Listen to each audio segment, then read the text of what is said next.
জনগণের দাবিকে উপেক্ষা করে নাচওয়ালা গায়ক হত্যাকারী তাদেরকে অন্তর্বর্তী সরকারের উপদেষ্টা নিয়োগ দেবেন আর এদেশের মানুষ বসে থাকবে, তা হতে পারে না। আমরা দেখেছি গত 3 মাসে আজও পর্যন্ত আপনারা পুলিশ নিয়ন্ত্রণ করতে পারেন নাই, প্রশাসন থেকে আওয়ামী লীগের প্রেতাত্মাদের সরাতে পারেন নাই, সচিবালয় থেকে আওয়ামী লীগের প্রেতাত্মা সচিবদের সরাতে পারেন নাই। আপনারা বলছেন রাষ্ট্র সংস্কার করবেন, আপনাদের গাইলে বাইলে আওয়ামী লীগের প্রেতাত্মারা ঘুরে বেড়াচ্ছে, তাদেরকে রেখে রাষ্ট্র কখনো সংস্কার করা যায় না। যদি রাষ্ট্র পরিচালনা করতে ব্যর্থ হন তাহলে এখান থেকে সরে যান, আপনাদেরকে দরকার নাই।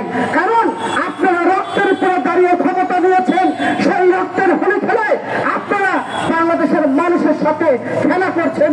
এই খেলা বাংলাদেশের মানুষ মেনে নেবে না।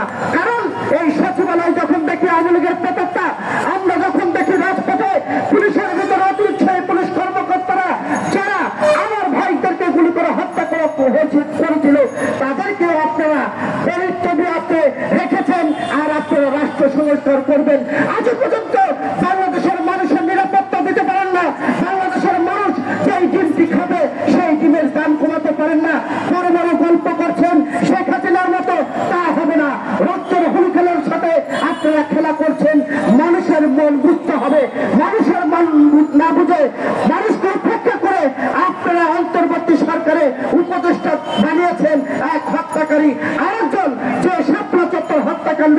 এবং আমরা দেখেছিলাম সেই শাহবাগে সেই গণজাগরণ মঞ্চের সেই রাত্রে নাচানালাপের সাথে যিনি সহমত পোষণ করেছিলেন সেই ফারুককে আপনারা উপদেষ্টা করেছেন আর আপনারা বলছেন রাষ্ট্র সংস্কার করবেন। 78 বছরের যুবকে মোদির প্রেমে ভারতে যে বাংলাদেশ নিয়ে ষড়যন্ত্র করছে, আপনি সেই ষড়যন্ত্র রুখে দিতে পারছেন না। আপনারা বলছেন রাষ্ট্র সংস্কার করবেন। আপনারা কিসের রাষ্ট্র সংস্কার করবেন? রাষ্ট্র সংস্কার করবে জনগণ। আপনারা এদেশের খেটে খাওয়া মানুষের রক্তের উপরে দাঁড়িয়ে ক্ষমতা নিয়েছেন আর তাদের সাথে বেইমানি করেছেন। আজ পর্যন্ত আওয়ামী লীগের পরিবারে যারা আছে তাদেরকে গ্রেফতার করতে পারেন নাই, তাদেরকে বিচারের কাঠগড়ায় দাঁড় করতে পারেন নাই। যারা গত 17 বছরে শত শত হাজার কোটি টাকা বিদেশে জমিয়েছেন তাদেরকে ধরে আনতে পারেন নাই এবং সেই টাকা আনতে পারেন নাই, তাদেরকে বিচারের কাঠগড়ায় দাঁড় করতে পারেন নাই। পুলিশের ভিতরে ঘাপটি মেরে আওয়ামী লীগের প্রেতাত্মারা আছে তাদেরকে সরাতে পারেন নাই আর আপনারা বলছেন রাষ্ট্র সংস্কার করবে। ইতিমধ্যে আমরা দেখেছি ডক্টর ইউনূসকে বিতর্কিত করার জন্য ডক্টর ইউনূসের গাইলে এবং বামে তারা ষড়যন্ত্র করছে। আন্তর্জাতিক খ্যাতিসম্পন্ন মানুষ ডক্টর ইউনূস, তিনি কিন্তু রাজনীতিবিদ না। এই রাষ্ট্র যদি পরিচালনা করতে হয় তাহলে দেশনেত্রী বেগম খালেদা জিয়ার পরামর্শ নিয়ে তাকে দেশ চালাতে হবে। এই রাষ্ট্র যদি সংস্কার করতে হয় তাহলে দেশনায়ক তারেক রহমানের পরামর্শ নিয়ে রাষ্ট্র সংস্কার করতে হবে। আমরা দেখেছিলাম এই আওয়ামী লীগের কুলাঙ্গাররা গত 17 বছরে আমাদেরকে কিভাবে নির্যাতন করেছিল। আমরা যেখানে দাঁড়িয়ে কথা বলছে এখানে আমরা দেখেছিলাম কিছু মানুষ শেখ হাসিনার ছবি এবং বঙ্গবন্ধুর ছবি নিয়ে তারা এখানে দাঁড়িয়ে থাকতেন, আমাদেরকে সমাবেশ করতে দিতেন না। তারাই আবার ওই ব্যানার পার্টি অন্য নামে এসে অন্তর্বর্তী সরকারকে বিতর্কিত করার চেষ্টা করছেন।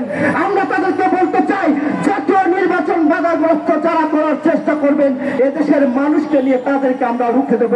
আজকে আমরা বলতে চাই অন্তর্বর্তী সরকারে আমরা দেখেছিলাম এই বেশি দূরে না যাত্রাপালার সংসদ, সেখানে নিষিদ্ধ পল্লীর মানুষকে যে গান গাওয়াতে হতো।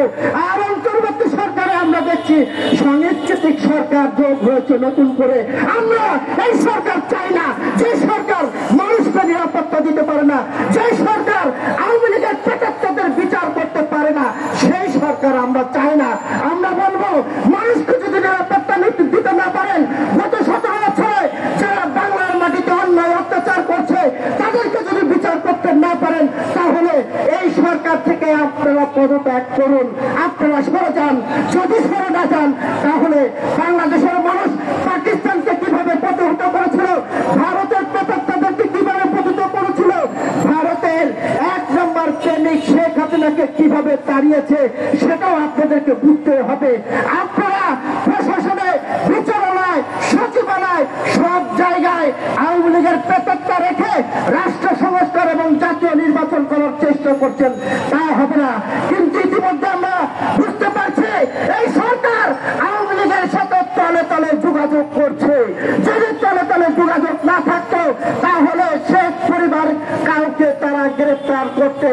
নাই। এটাই হলো এই সরকারের ব্যর্থতা। এদেশের মানুষের আশা ছিল আর রাজপথে আসবো না, আর টিভি টকশোতে কথা বলবো না। এই সরকার জনগণের সরকার, কাজেই গত 17 বছরে যারা লুটপাট করেছে, গুম করেছে, খুন করেছে তাদের বিচার করবে। কিন্তু আমরা দেখছি এই ডক্টর রিনেস সহ অন্তর্বর্তী সরকারে যারা আছেন তারা তলে তলে আওয়ামী লীগের সাথে যোগাযোগ করছে, আওয়ামী লীগকে পুনর্বাসন করার চেষ্টা করছে। আমরা তাদেরকে হুঁশিয়ারি করে দিতে চাই, বাংলার মাটিতে আওয়ামী লীগের রাজনীতি এবং আওয়ামী লীগ ঘুরে দাঁড়াতে পারবে না। যতক্ষণ পর্যন্ত আওয়ামী লীগের গত 17 বছরের অপকর্মের বিচার না হবে ততদিন এই দেশে আওয়ামী লীগ ঘুরে দাঁড়াতে পারে না। আমরা দেখেছি এই শেখ হাসিনা বড় হত্যাকারী, বাংলাদেশে সবচেয়ে 3টি বড় হত্যাকাণ্ড ঘটিয়েছে। একটা হলো ৭৭, আরেকটা হলো বিরার হত্যাকাণ্ড, আরেকটা হলো জুলাইয়ের ছাত্র জনতার হত্যাকাণ্ড। এই 3 হত্যাকারী, বড় হত্যাকারী আওয়ামী লীগের সভানেত্রী শেখ হাসিনা ভারতে বসে বাংলাদেশ নিয়ে ছিনিমিনি খেলার চেষ্টা করছেন, বাংলাদেশে অরাজকতা করার চেষ্টা করছেন। এই শেখ হাসিনার ডাকে আওয়ামী লীগের একজন কুলাঙ্গারও সেদিন ঢাকা সহ কোথাও নামতে পারেনি। 2-1 যা এসেছিল বড় মানুষের বড় ধুলাই খেয়ে তারা পালিয়ে কোথায় গিয়েছেন আমরা জানি না। আমরা বলতে চাই এই আওয়ামী লীগের কুলাঙ্গারদের যেখানে আপনারা দেখবেন সেখানে প্রতিহত করবেন। যদি প্রতিহত না করতে পারেন তাহলে আকাশে যে রাজনৈতিক অন্ধকার সেখান থেকে মুক্তি পাবো না।